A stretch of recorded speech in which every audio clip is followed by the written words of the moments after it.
आचार्य द्विवेदी जी से भौतिक रूप से तो मिलना मेरा नहीं हुआ, लेकिन विद्यार्थी जीवन में पहला परिचय उनके निबंध संग्रह से हुआ और वह संग्रह था अशोक के फूल। उसी में घर जोड़ने की माया, नाखून क्यों बढ़ते हैं, बसंत आ गया है जैसे निबंध हमने अपने पाठ्यक्रम में पढ़े और उससे बहुत प्रभावित हुए। पाठ्यक्रम में तो था ही,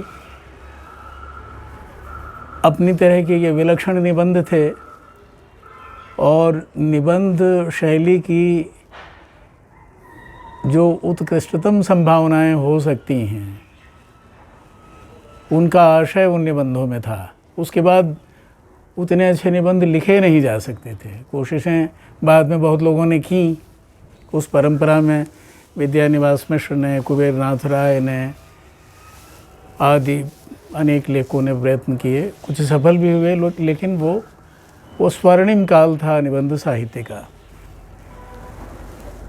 उसके बाद आचार्य द्विवेदी का हिंदी साहित्य का आदिकाल पढ़ा, हिंदी साहित्य का उद्भव और विकास पढ़ा, हिंदी साहित्य की भूमिका पढ़ी और ये प्रक्रिया लगातार चलती गई।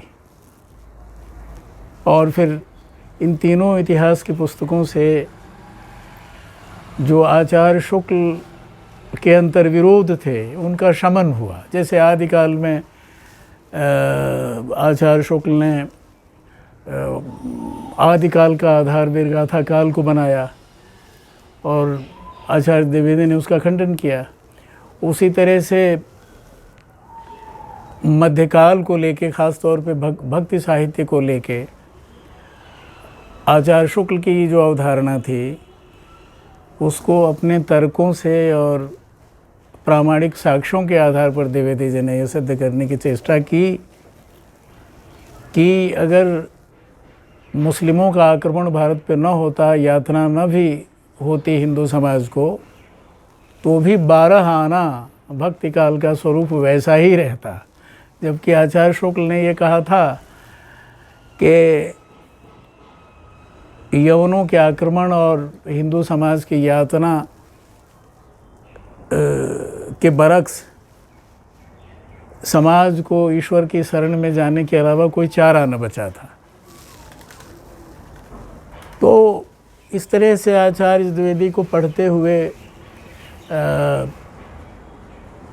साहित्य की और साहित्य इतिहास की जो सुविचारित परंपरा है उससे हमको और हमारे जैसे असंख्य लोगों को दीक्षा मिली।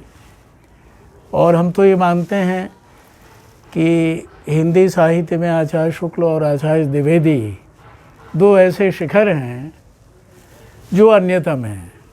और ये दो लोग न केवल हिंदी में बल्कि समूचे भारतीय साहित्य में, भारतीय भाषाओं के साहित्य में शिखर पुरुष हैं।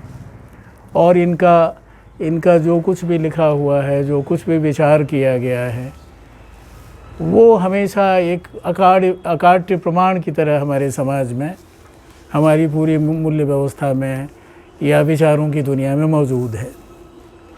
इसी कड़ी में आगे उनके अनेक ग्रंथ हैं जिससे जुड़ने का अवसर बना और हमने और अनेक लोगों ने उसका अध्ययन किया और ये सिलसिला अब भी जारी है।